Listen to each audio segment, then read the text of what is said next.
Now next we have Mr. Dan Edward, a former Peace Corps volunteer in Nepal.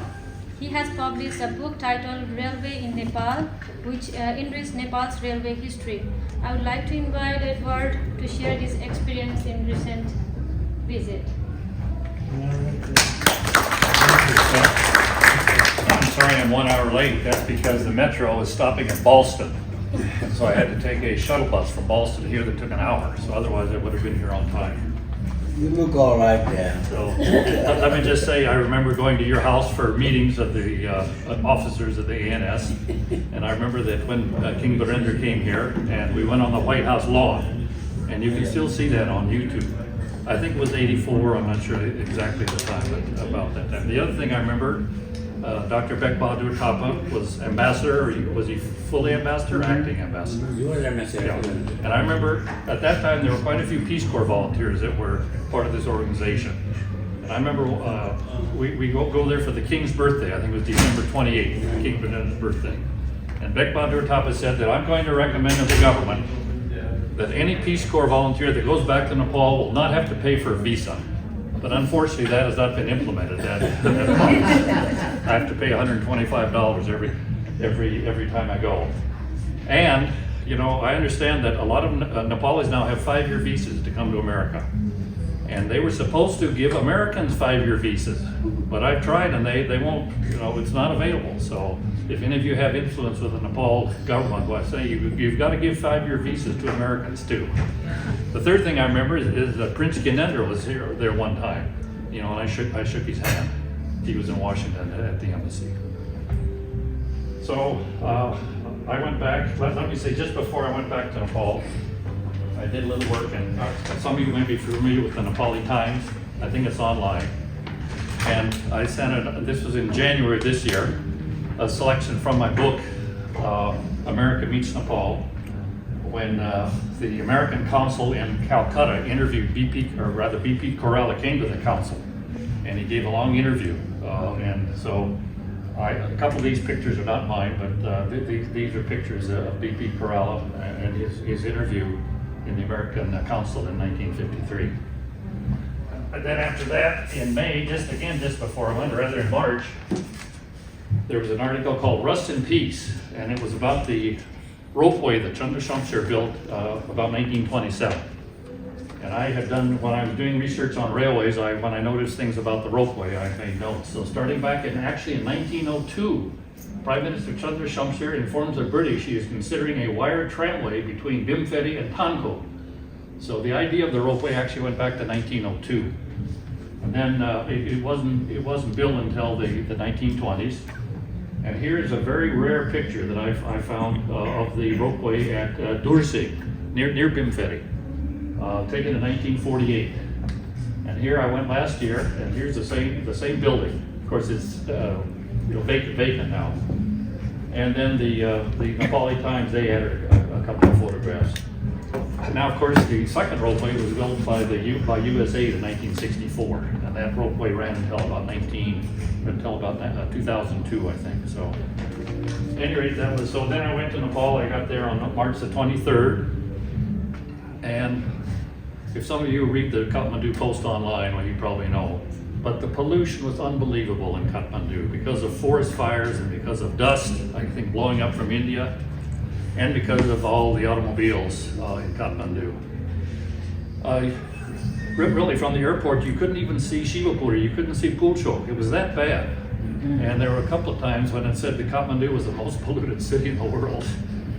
So, I don't know. I wonder, the truckers and the mountaineers are always going to go to Nepal to climb and to trek.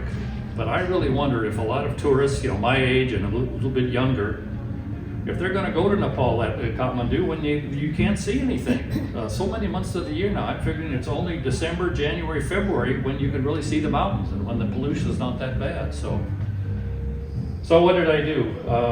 The first month, I don't know, time goes by fast. I stay in a very reasonably priced hotel in Tamil, about $12 a day, versus $120 at the Sheraton and the Radisson and the Shankar Hotel and so on. And A couple of things I did. I gave a talk about the railways in Nepal at the Madan Puraskar Pustakalya, is that the way you say it, in Patan. The Dixit family, had that area. And then at the Department of Railways in Bisalnagar, I gave a talk. Now that book was published, it's here, it's online, it's available. I don't take copies to Nepal for two reasons. One, it's 330 pages, so it's very heavy. And secondly, I have to charge 4,000 rupees in Nepal, and very few people are going to pay 4,000 rupees for a book on the railways. But I donated copies to some of the libraries. Then I took a short drive from Kathmandu to Tatopani, where I'd been in the 70s. At that time, I was able to go up to Kodari and see the bridge that was the border between China and Nepal.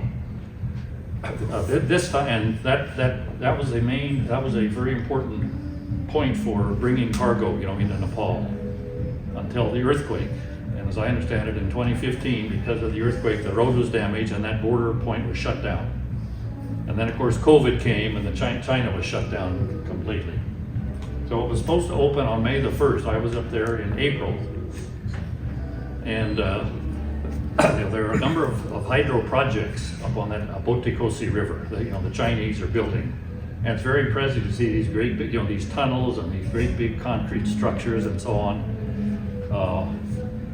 So just a short story. So I got up and there's the customs point is a little bit down from Kodari, from Tatopani. And of course there was a policeman there, or armed police, or I don't know what. He came and wanted to see my visa. So I don't know whether he looked at everything and his friend looked at everything. Now I said, no, you can't go any further. So then he said, I want to take a picture with you. And I said, I'm not going to take a picture with you because you're not going to let me go up to Tatopani. So then he got in his radio and talked ahead, and finally he relented. So I took his picture. Then I went up to just at the southern part of Tatopani, which is a bazaar area, the last really inhabited place. Again, a police post. And again, they look at the passport, they look at the visa. They say, all right, you can go up to the end of the town, but then you have to come back. Which was fine because Kodari, there's really nothing there except an army camp. There's no settlement there. So I went through the town, and then there was a very nice hotel there. So I said, well, since I'm here, why not try to stay? So I sent the driver back down to be sure that the police would not be upset, if I stayed overnight. So that was it. Then from there I went to Charikot, which is in Dholka district, and the Bhimeshwar Mandir. Have any of you been to Bhimeshwar Mandir? So I went there. And from there to Jiri, wonderful road that was just completed. There's been a road there for a long time, but this road had been blacktopped and it was in perfect condition. And so I went to Jiri, but again, all the hills, you couldn't see anything. It was very disappointing from that point of view. So then on the way back, I went down to Ramichap, Mantali district, Mantali Bazaar, which is the capital of Ramichap. And then down to the BP Kerala highway that goes to Sinduli, goes back to Dhulikhel. So that was my brief trip. Then in about the middle of April, in 1968, I taught at St. Xavier's School. I beg your pardon, 1969. And one of my students in 8th class was Jyotiman Serchand, and the Serchand family is from Tukshe. And in the late 90s, I think 1998, that family, Deepakman Serchand, and Jyotiman and the others who had all graduated from St. Xavier's, they set up the Malpi International School that's near Panoti. Banipa, and then Panoti's about 7 or 8 kilometers, and then another couple of kilometers. And last year, Jyoti said, why don't you come and teach at Malpi? So I thought over the winter, and I decided to go back. So for 5 weeks, I taught. I had not been in a classroom for 53 years in Nepal. So I went back, and there are only 2 boarding schools in Nepal. One is Buddha Nilkantha, was started in 1972, and the other is Malpi, which started in 1998. Now, Buddha Nilkantha is really a government school. The government funds it, and they have a 700, 800. It's a very large student body.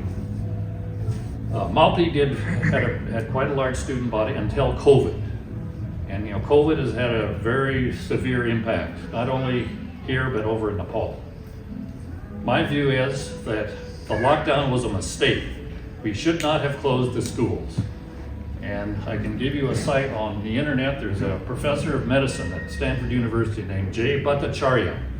And he was active in making tests and making recommendations when COVID started. And he and some other people said it's a mistake to lock down everything. In any case, that's a separate story. So Malpi is recovering because, again, the school shut down for almost 2 years. So I could tell a lot of stories about, the culture has changed in 50 years since I was in a classroom. It's an English medium school. They don't just grade on tests. In other words, they grade on tests, but they grade on participation on various activities, and also on what they call social and is it social and moral development. The idea of they're looking at the whole child, not just studies. And they do field trips, and this year a group from Poland is coming to the school, and then they're going to go to Poland. They have exchanges, international exchanges. In the past, groups of students have gone to the US, have gone to other countries. So it's a very wonderful school. It's a private school, so of course the fees are rather high, and but they do have children from the Tarai, from Jaunipur, from Biratnagar, of course the Kathmandu Valley, Butol, and so on. They were very curious about my age, and I don't know why. I decided, I said, why are you so interested? And I said, do you ask the other teachers about how old they are and so on? So finally I said, well, I'm between 65 and 85.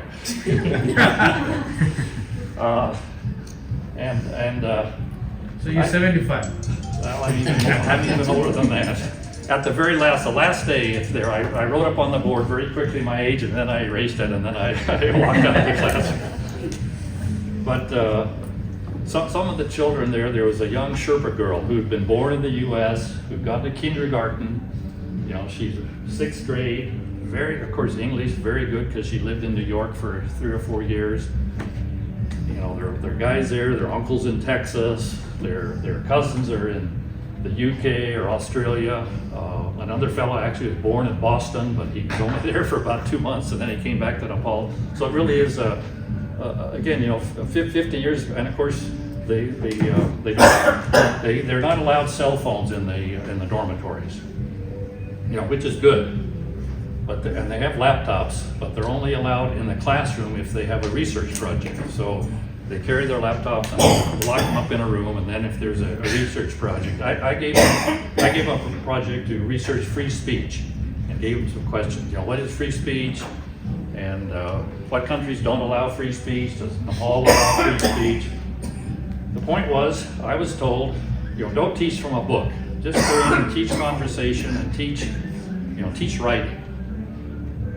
So the problem was, without a book, that means every day I had to think, what am I going to teach, and what are the exercises? So it was really quite a bit of work. They teach the standard, the curriculum in Nepal is it the SE or SED or SSE? I forget what they call it. It used to be SLC. Now it's the SSE, I think, or is it the SE? It's one or the other. That's after 12th grade. So it's after 10th class, I guess. And so they teach the government book, which is the government curriculum. I looked at the 10th class book. It is very difficult English. It's the English that could be used here in Fairfax County. And I wondered even at Malpi whether the children really could understand this English. And the teachers told me, well, we have to simplify, and we don't just read it and so on. 50 years ago, memory. All the Nepali kids memorized. A lot of them wouldn't really understand English, but they had very good memories. So of course, the teaching instruction, the method of instruction has changed. Well, as I say there, and I found generally that the young girls were generally better students and more mature than the boys, which I think is probably true here in the high schools in America. But since they bring in children, sometimes students at 8th class, from different schools, there's a wide variety of ability, at least in English, that I found. And some of the writings, some of the girls wrote very well. Some of the boys didn't write so well, but I don't know whether it was carelessness or They weren't really interested in their homework. It was very hard to figure out. I will tell one story though. There was a sixth class. Is my time over? All right. You see that's good, you know, because I could go on and on. So anyway, thank you. Thank you, Dan. All right.